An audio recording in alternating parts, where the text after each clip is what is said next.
welcome to the show, the director of the upcoming short film, a 1984 period piece in present day, Mr. Sean Glass. How are you today? I'm good. We were talking before, and I don't have COVID, and that's really exciting, I think.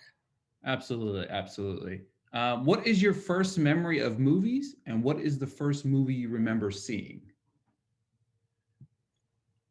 So I have no idea what my first is, but what's I guess contextually relevant is this short film has in it Creepshow 2, which I watched really, really young. When I was a kid, like my grandmother's like all over this movie. It's shot in Absecon, which is outside of Atlantic City, where she spent a lot of her youth. And it features me watching this movie that I saw for the first time in what was my grandparents' video distribution warehouse.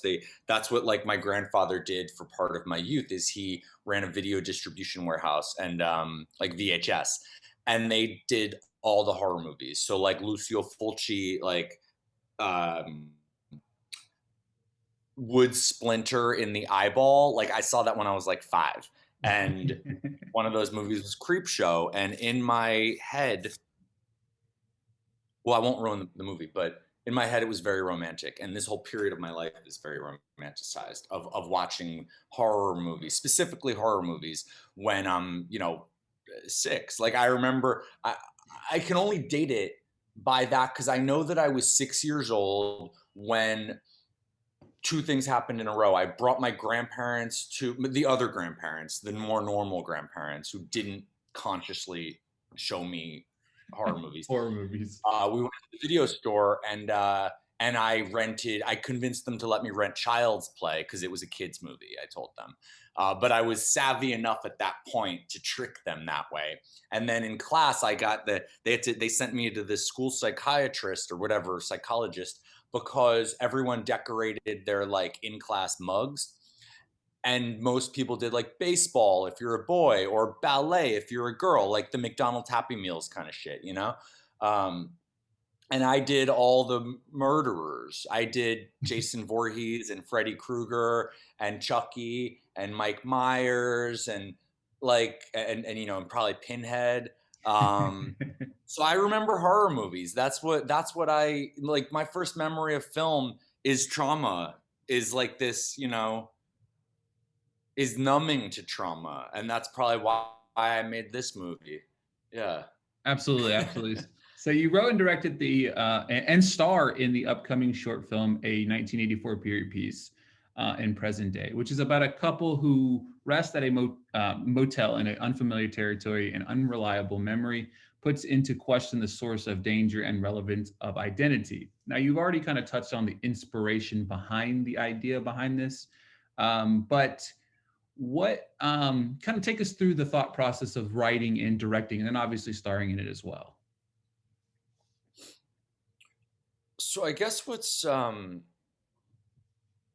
maybe I'll start at the end of that, because what I found in the process, there were iterations of this idea for a while, and or I don't know how long, but like it's a memory that was in my mind my whole life, and the whole scene of me recounting this version of the movie in my head, the memory of the movie in my head, is real. That was with a girl I was dating. We were on a trip. We were in Telluride, and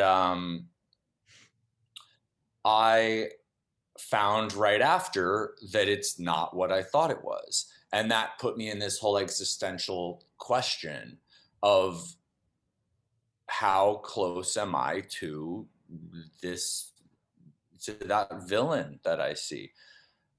And as I was putting as this came into an idea for a movie,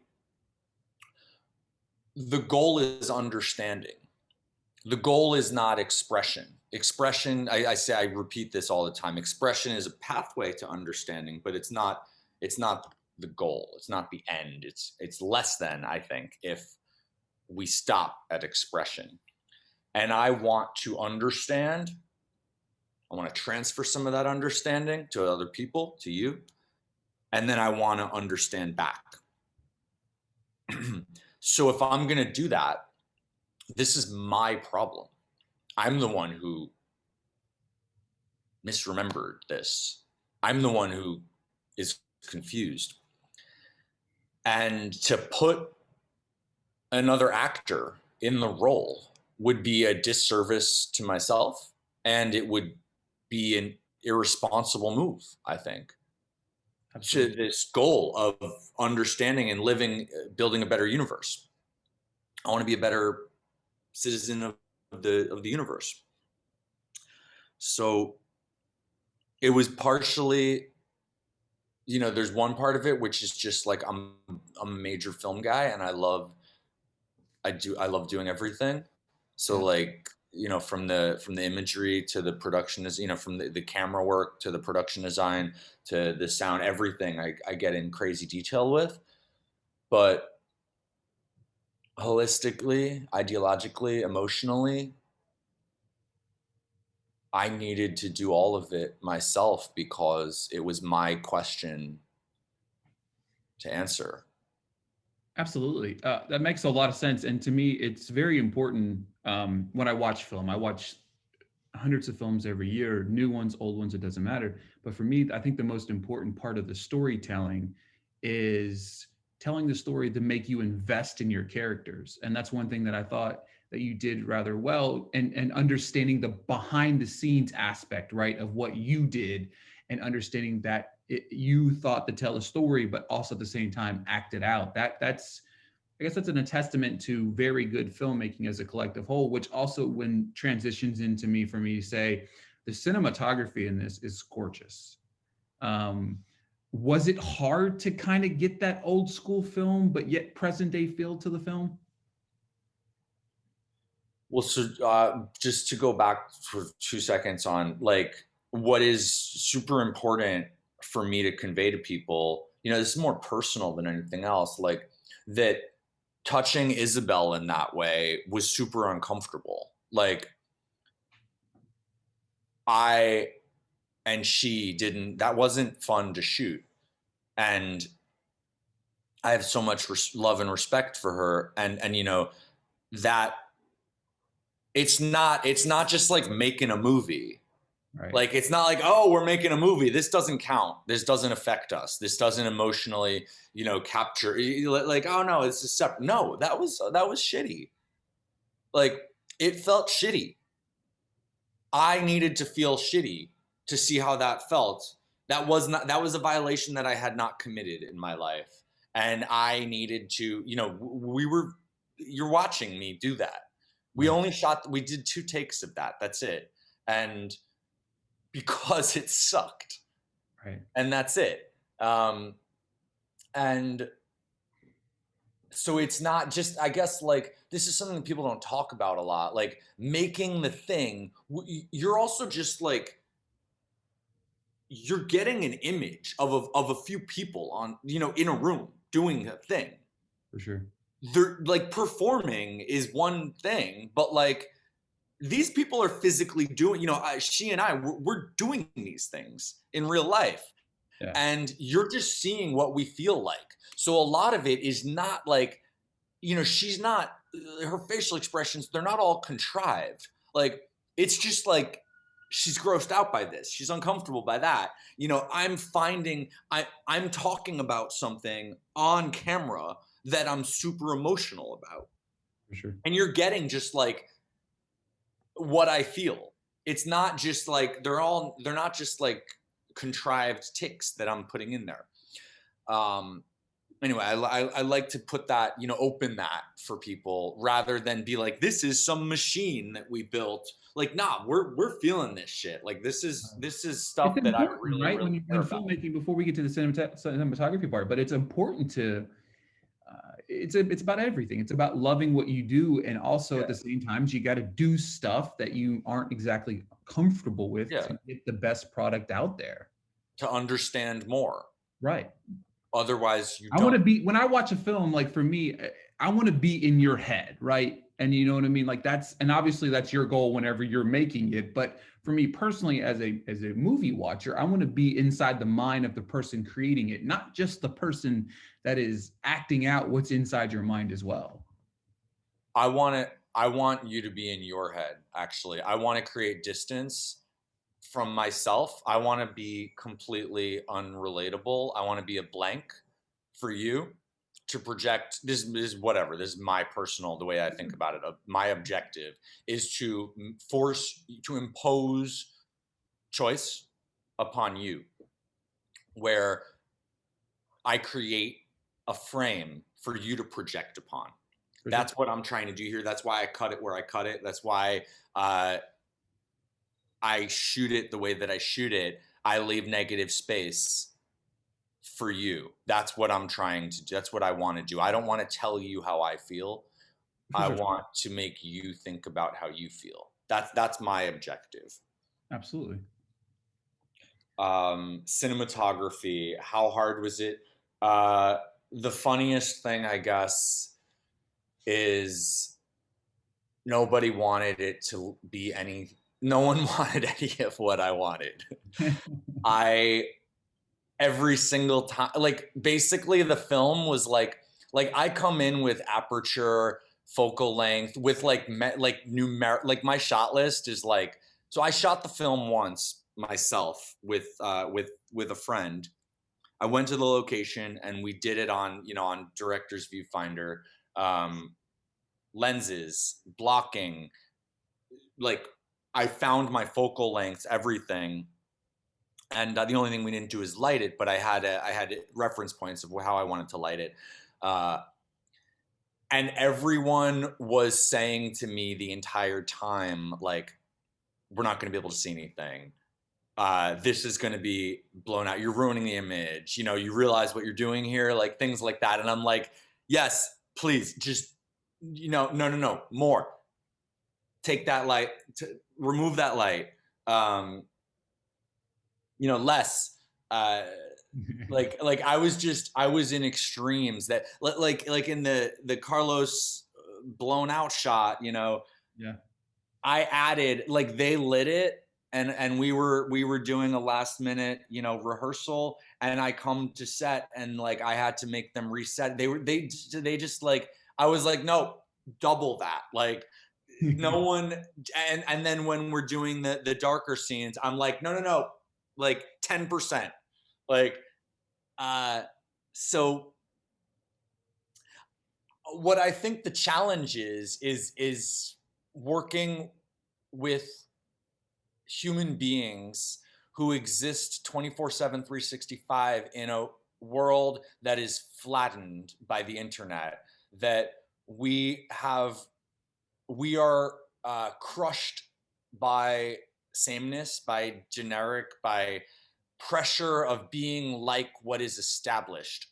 And it is intense pressure, grandiose pressure, that if we do anything different, that it's bad. And I feel up against that, because I don't want to be different for difference sake. I make my own decisions, and they're for reasons.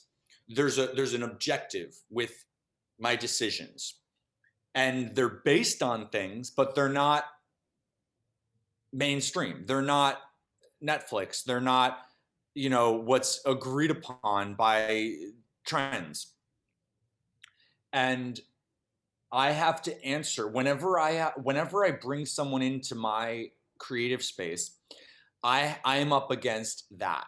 That's how I feel. That I need to.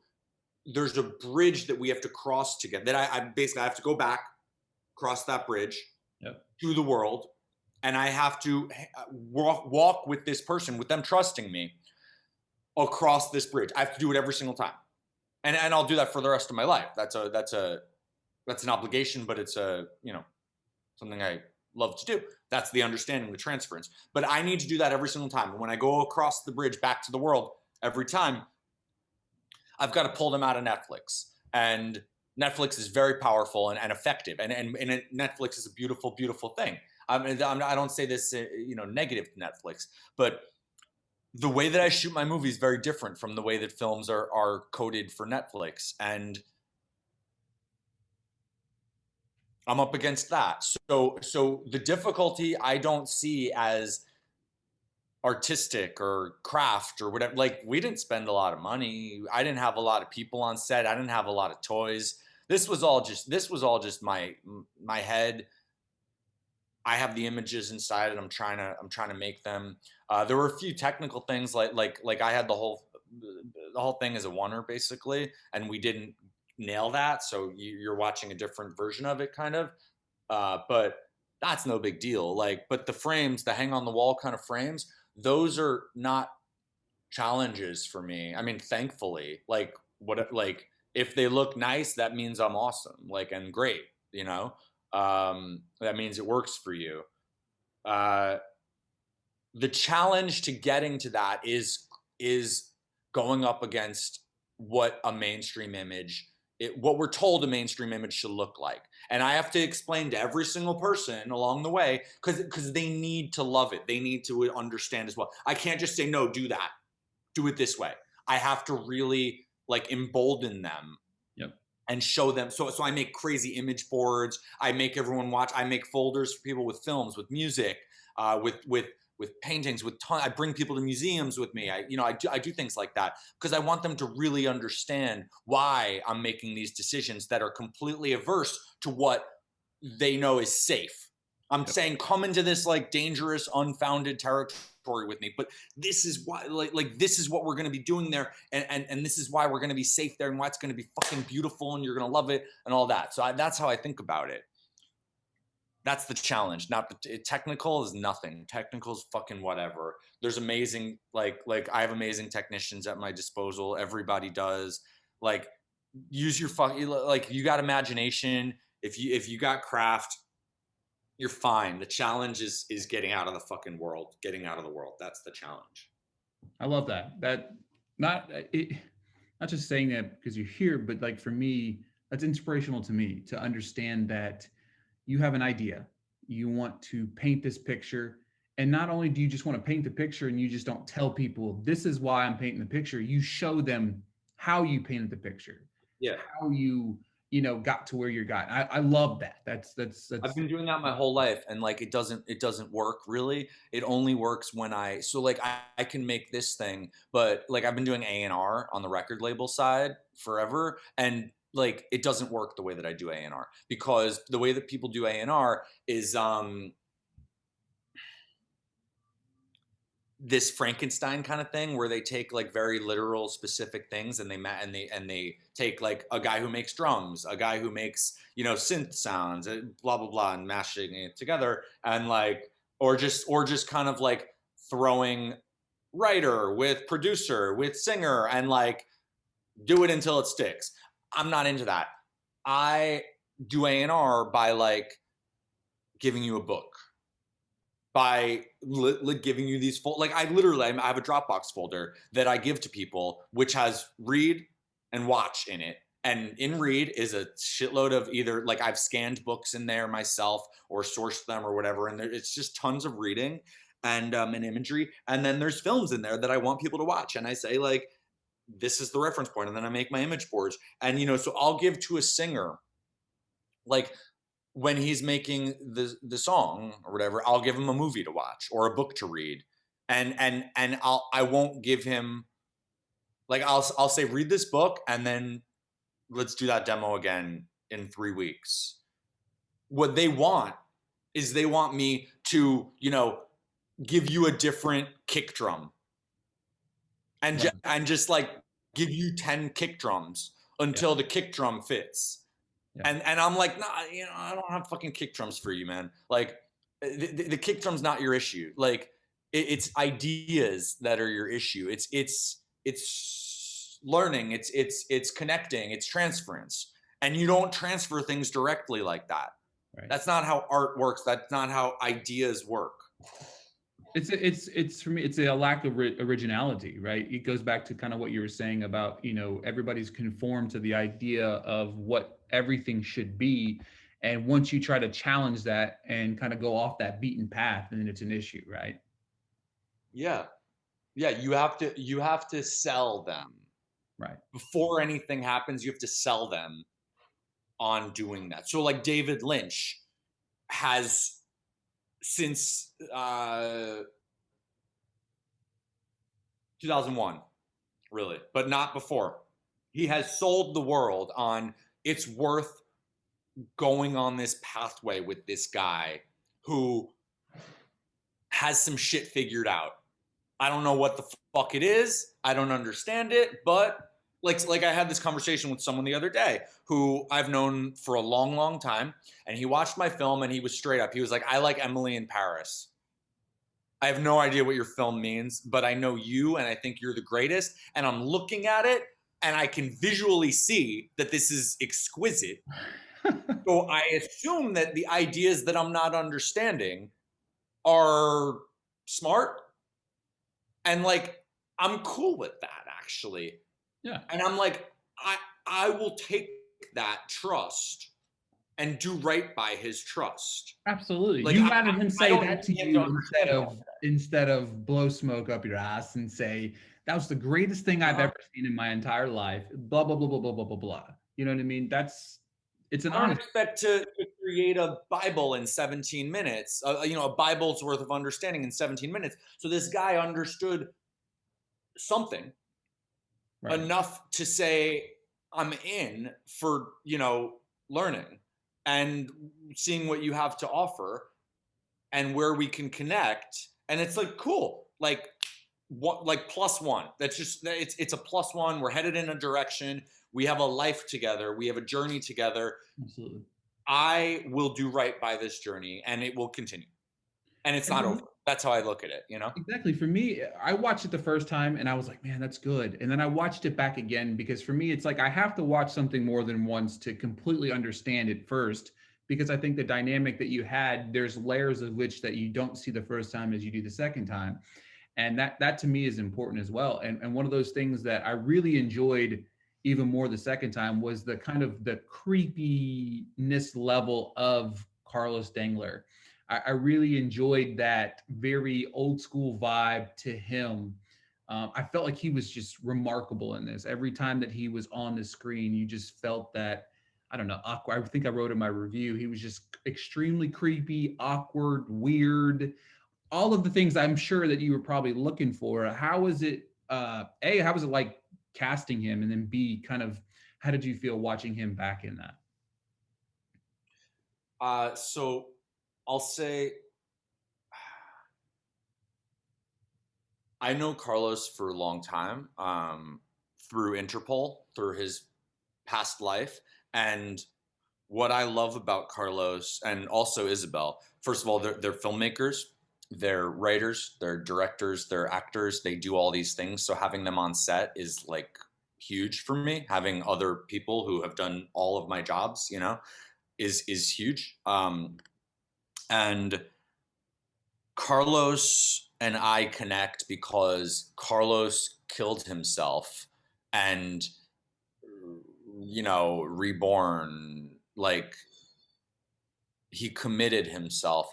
I care about choice, I care about commitment. Those are the things that like I'm most into in my life, what I look to in people who are willing to die and specifically willing to kill themselves. And Carlos didn't like what he not just represented, what he was, and what he was doing. So he stopped, and he didn't change. He stopped. It wasn't like he had another lily pad to jump to. He killed it. He killed himself, and he just went to zero and rebuilt. And whatever he is today is part of that. And whatever I am today, I relate to it very much because I don't need to do my whole life story right now, but I did something similar in my life where I had a life and very similar, honestly, music industry stuff. Like I had a whole life and I killed it. I let it die. And so he and I relate very much to that. And we had a lunch a few years ago about it while I was still sort of in my process. And it was really heartening for me to connect with someone like him who I admired for his past and admired even more for his future. And then he made a film actually that is called Iowa. And I don't, it's not really, it's going to premiere soon, I think. And it's awesome. And just seeing how he's not just someone who like he didn't like get traumatized or something like that. You know, there's like a cliche of like, oh, he, you know, couldn't cut it. Or no, he's like fucking better than the Carlos D version of this person. So yeah, I mean, he's a great actor. He's a great, he's got like a lot of it is just his vibe. He's just a weirdo. And like, it's just there, you know?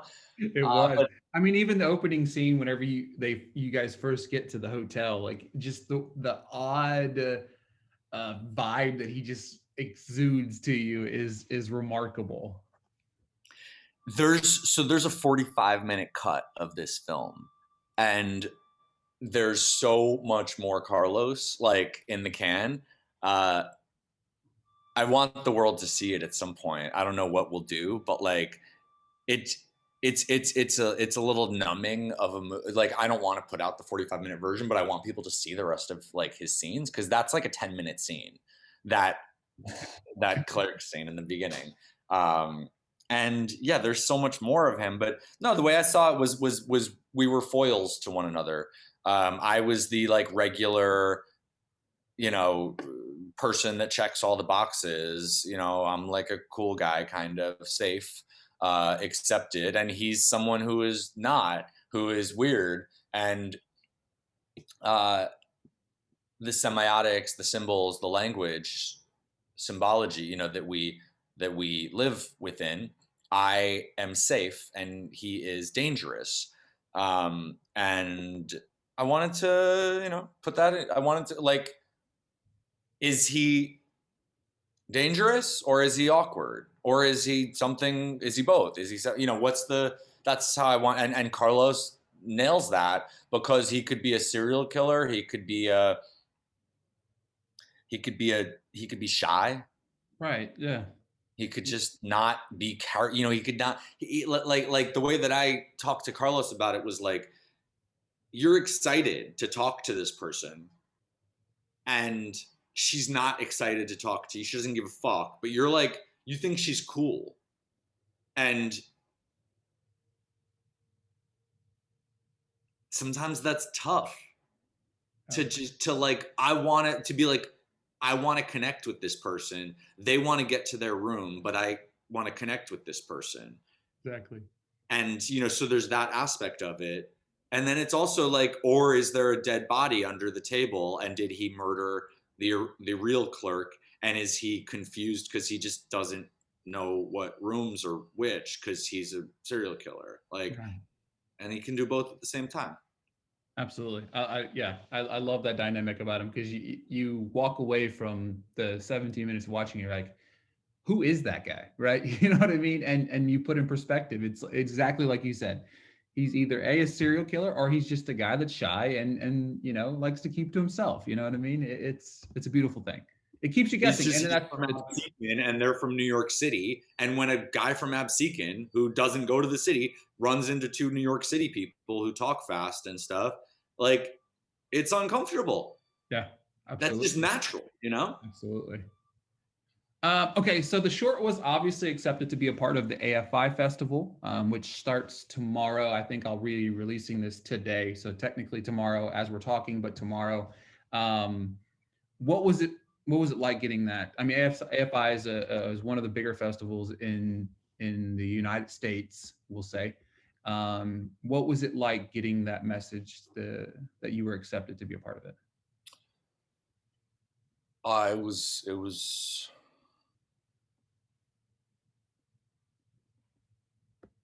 was I'd say the word is like validating probably because I respect them so much. Malene Khan of you know, to shout her out specifically, a programmer there who I've known for a while and really love. have my own, film journey with her. We were Isabel and I at her U.S. premiere last year together at AFI. We were in Venice together for her, international, and then we were at AFI last year. Right after we shot this film together, and then she premiered Lingua Franca at AFI. There was another festival that I was thinking about, and a person at AFI said to me, "Don't go there. Your film's too feminist for that festival. They're misogynists." And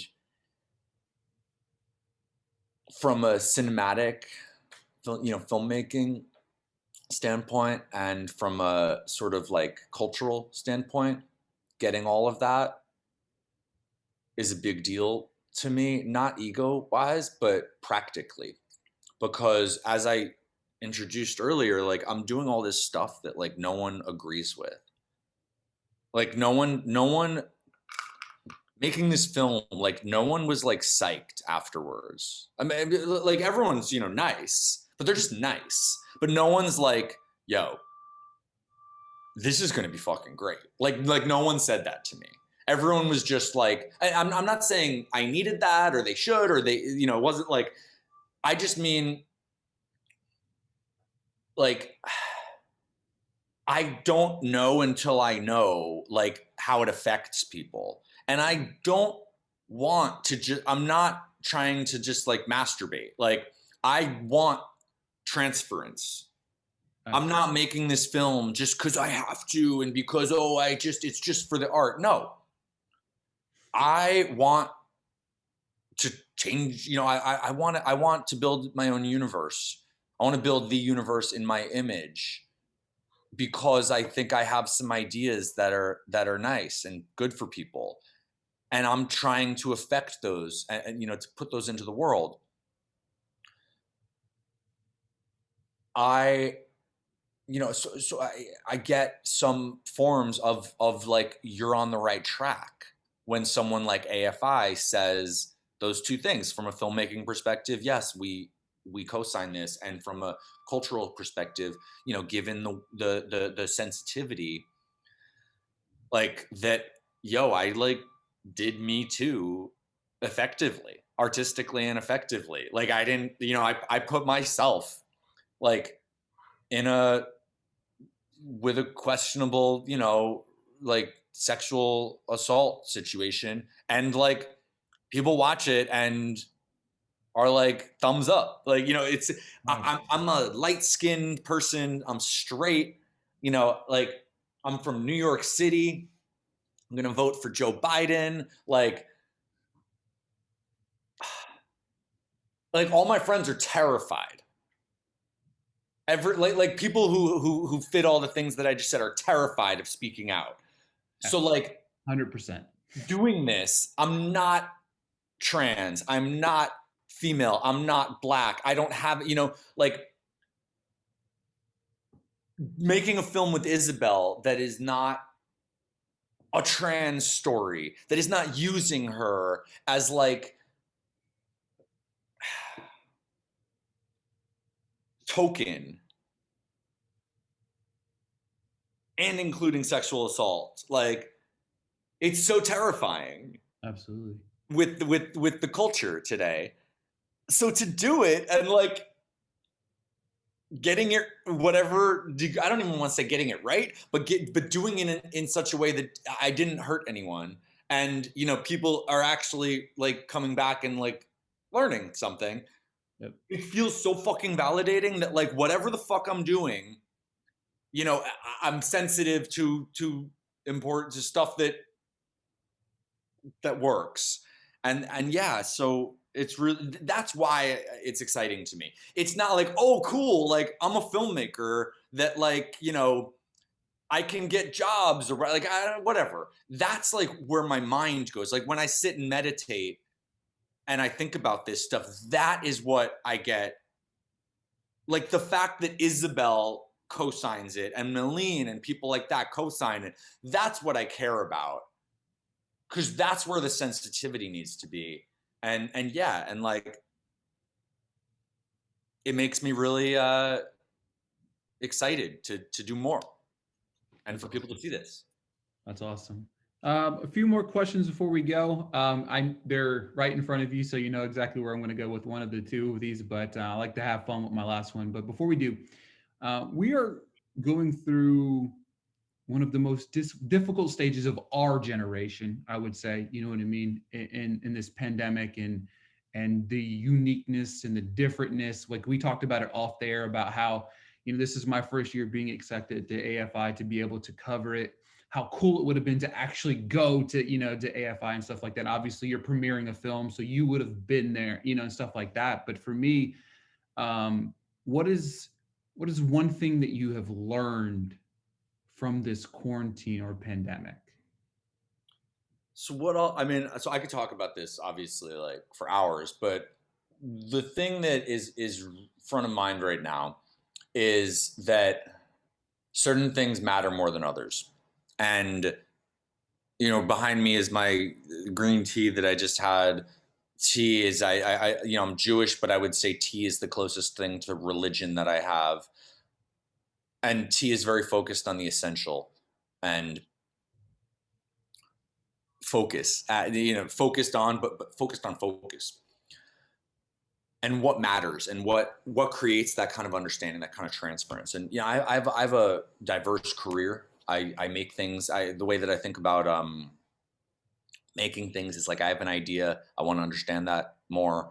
I want to get that understanding out, transfer it to someone, alchemy, get more understanding, and form follows the objective of the idea. Meaning, could be a movie, could be a book, could be a T-shirt, could be a song, whatever. Could be a cup of tea. So I approach what I make. When I wake up in the morning, I approach it that way. How do I get more understanding? How do I create more understanding? And I have found with pandemic, quarantine, whatever, film matters. Film already was my highest form of expression, but film matters more proportionately now than ever before. I've put out music recently. I have a show, like a podcast, whatever. Like I have a clothing line, I have a record label, I have all these things, and I don't give a fuck about any of them. Like I love them, but I mean, they are not bringing understanding. I was listening to the Killers all morning. Like I have all these new records to listen to, but like for some reason, because of the film, I was talking to the manager, who's a good friend of mine, and I was connecting on their idea of Sam's Town versus my idea of Absecon. And it's just been in my head. So I was listening to Sam's Town. Like, why am I listening to a record from whatever that is, like 2006? Like, because when we're in this, there's no reason, like there's all these new great records out, but I don't care about them because music exists in the universal with other people. With like, I don't form connection to music by getting it fed to me through a streaming service and listening on my headphones in my home by myself. It doesn't do it for me. I'd rather listen to Nick Cave from last year. I don't care about it. So film though delivers the entire thing. Yep. It's much better in a movie theater, but that's like 100,000. more technical. Mhm. We get the entire package in our home on this laptop or on the bigger screen, on the projector, whatever way you watch. Film can create the entire transference for another to you. I don't think that, I'm not saying to you, yeah, man, it sucks. I don't get to show this to you in a theater and like high five you after. Like, I don't really care. Like I do. That would be awesome. But like, that's because I'm a kid who fucking goes to film festivals every week. Like, I love that shit. And that's just how I live. But like, I don't think you're getting a lesser experience. It's assuming you have good headphones and you watched it on a tuned screen, so you get my colors and my shadows and my negative space well. Like, great. And I love that, and I think that essential quality is so reined in for us now with quarantine, and we have to think about it. Like, this song that I'm working on, like, why? Why? Just like in general, like I have a song that like I have music. I have an album. I have two albums actually that are like that I'm just sitting on kind of, and I'm recording more stuff all the time. But every time I get to this point, and I'm like, why? Because what am I gonna do? You're gonna hear this song and you're not gonna give a fuck. I'm used to playing Coachella and doing underground. I'm in Brooklyn and like you know basement. I want to play this song for you in a basement in Ridgewood, you know, with like some fucked up plumbing issues and like I want you to be sweating and like if you don't do that, if I just play it for you right now on your fucking laptop speakers, you don't get shit from that. I'd rather you to listen to your favorite record from college. I'd rather you just do that. I don't want to take that away from you. Right. But if I'm going to connect with you, I can give you this film and I genuinely believe that works. So that's all I'm doing. I'm just like I have my other projects, but like I just shot another film. I'm casting the feature, which I'll probably do early 2021. But like I'm shooting two more shorts before the end of the year. One this month and one in when it gets super cold and the breath. You can see people's breath. I just want to make movies. That's the only thing. That's the only way that I think we can connect. That's the only art form that I think is like vital right now in quarantine. The rest is bullshit. And like I love music. My father, like my grandfather, my cousin, my uncle, everyone, like their lives are music, are record labels. And I'm just like, I don't give a fuck. I think it doesn't work. Just listen to the Killers again. I love the Killers. And like it's so cheesy that that's the one I'm like, because they're so cheesy. But like, it's like a guilty thing. Like I also love Meatloaf. But like, Oh my I listen God, to I much, love Meatloaf. He's one of like my Bat Out of Hell is favorite my favorite ever. album of all time. Oh Yeah, my God, yes. like Wagner. I'm a big Wagner guy. So Wagnerian rock. Whatever. That's a whole nother. We don't need to. You're about to ask me a terrible question that I have a terrible answer for. I fucking hate Taylor Swift. I a few years ago developed the system for myself whereby so I've not heard a Taylor Swift song in many years. I literally like I avoid hearing them. I don't know what the new album sounds like, or I think Shake It Off, whatever album that was, Yeah. the last time I heard a Taylor Swift like I don't know, and the only other one that I know is the Juliet and Romeo or whatever thing. Oh From yeah, yeah, that's old. Yeah, yeah, yeah, yeah. old, right? Yeah, Yeah, absolutely. super old. But I just see it on the meme. If I know any other Taylor Swift songs, I don't even know that I know them. That's fantastic. But my favorite Taylor Swift anecdote is that when I was in Nashville, whatever this is a few years ago, I don't know if this is accurate anymore. My friend, I was talking to him just earlier, actually. He just commented on my Instagram, Ray, who lives in Nashville. She lives in the same building as Harmony Korine. And I think that's awesome. I just think like just the world, you know, like Taylor Swift and Harmony Korine. Yeah. Like, so like the guy who made Beach Bum. Oh, like as I talk to you in my robe, like I have, you know, Oh, that's Infinite Moondog's book right here, which I read from regularly. Moondog is a beacon. But yeah, I love Harmony Korine. I think he's got fucking ideas. And the fact that this guy with all these ideas lives in the same building as Taylor Swift, the devil, like it's wild to me. It's like Rosemary's Baby. Like I grew up with Ira Levin, the writer of Rosemary's Baby. My closet touched his wall. He was my next door neighbor. So he had entrance to my closet, which is the most hilarious thing. And Harmony Korine is visited by the devil through his closet, probably. Taylor Swift. I fucking hate Taylor Swift. You like Taylor Swift or what? Yeah, I mean, it's so the thing about it is I was sitting down one day and I was like, I need a different question that I enjoy some of her music. Her performances live, she's great live. She puts on a great show live. But for me, it was more of I need a off the wall question that is different and to kind of leave the interview on a different foot. You know what I mean? Oh, Especially sure. like, No, I totally get it. Yeah. and for me, it's like the variances of answers have been fantastic. I had one guy answer, and he was like, "What's that song?" And then he plays the beat in his head, and then he starts singing it out loud. I have another. If I've ever heard a Taylor Swift song, I couldn't tell you what it was. You know, the dynamic of the different. Like at some point when I get about, I don't know, 30 interviews deep, or I want to You'll make a put a supercut. exactly. What's your favorite Taylor Yeah. Swift song? And then just play it back to back to back to back That's to a back. great video. No, It for real. is. No, I totally, I vibe. I love the question. I think it's great. I just happen to fucking hate Taylor Swift. I don't mind saying that I fucking hate Taylor Swift. Exactly, and that's the I thing. love That's saying, awesome, right? It makes it different. You know what I mean? You oh get yeah, to answer like, yeah, my favorite song is "Shake It Off." You know, no, I literally hate Taylor Swift, and it's like that's fantastic to me. You know what I mean? So I it's hate Justin Bieber too.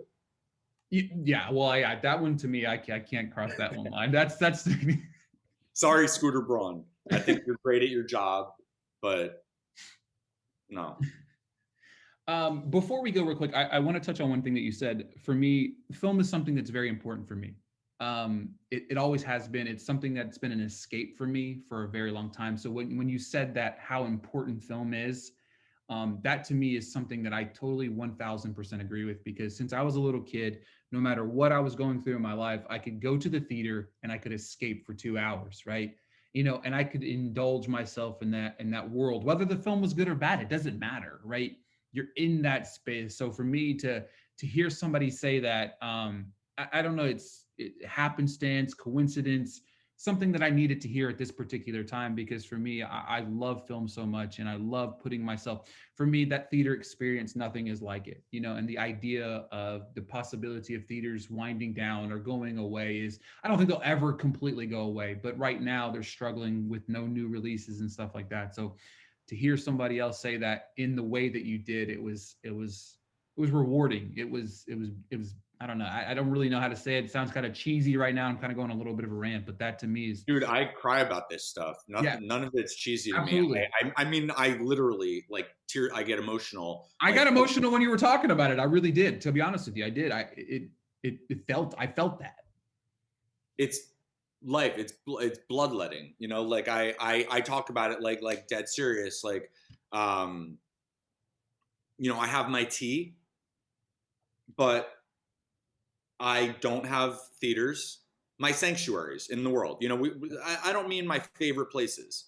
When I say sanctuary, I mean like my safe places Yep. inside my head. Like I don't get along with people. Like I don't life isn't easy for me. I have amazing people, but like I have conflict left and right. Yeah. I have chaos left and right. I go to the movies.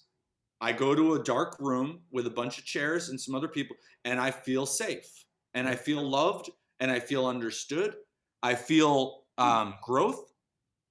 I feel connected. I feel all these things, and we don't have that right now, and that sucks. The other two places for me are Yankee Stadium, and I don't have that. And there's this particular bar that I have gone to, and just it holds, it holds stuff for me. I'm Yeah. not a drinker really. I never really was, but it's just a place. Yeah. It's just a beautiful place where life and culture and ideas are exchanged and held for me. Yeah. Uh what is super important to distinguish within that, what is so beautiful about movies, I really feel it's movies and books. Like we have it. We have all of it. Like I have Moondog right here. Like I rewatched Beach Bum the other day, and man, people don't realize like how beautiful Beach Bum is. Like Benoit Debie's cinematography is like Oh, insane. so I know. gorgeous. And Matthew McConaughey is it's a thesis. It's a philosophy film. People think it's a joke. It's like whatever. No, it's philosophy. It's fucking ideas. This is Harmony Korine and Matthew McConaughey tag teaming together to present ideas. The most important thing about filmmaking to me is the presentation and transference of ideas. and that is what you are, keying in on. What I relate to, at least. I want to know if we can transfer these ideas. And the movie theater, yes, is the best place to do it, but I think that we could still do it. Like I Oh, watched Charm 100%. City Kings the other night, and a cinematographer, Caitlin Arizmendi, shot it, who I've connected with recently over this film. And her second is shooting my Jeff Taylor is shooting my new film. And watching Charm City Kings, about 10, 15 minutes into the film, I forget, there's a steady cam shot. It's so exquisite. It's so, everyone talks about this chase scene that she shot that was really great, and all the biking footage. That's awesome. But the production design, working with the Steadicam operator, knowing what they had to do with the aperture rack, because they went inside and outside. They went on multiple floors of a home. So there's 3 aperture racks in the shot, I would estimate. 2 actors weaving in and out with the camera. All the things that they had to do to execute that shot makes me as big as, it's holy. I feel Caitlin and her collaborators connecting so deeply on that shot to execute that.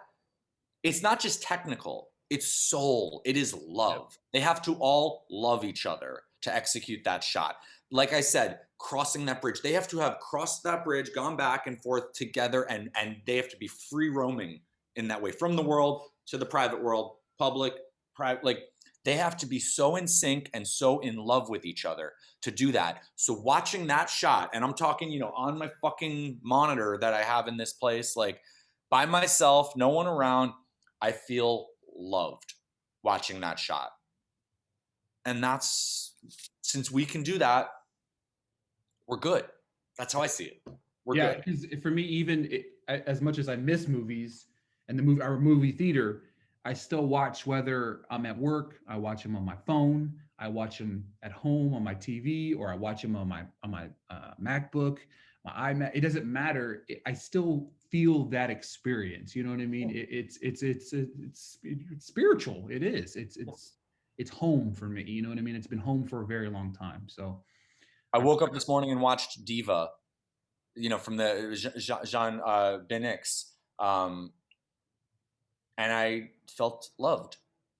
With the opera aspects, the way that he frames, that he introduces every shot with this visual motif. And I put it on really early, and I timed it for the sun to be rising. It's awesome. And it was beautiful. I felt loved. It's fantastic. We can do that. Music doesn't make me feel loved.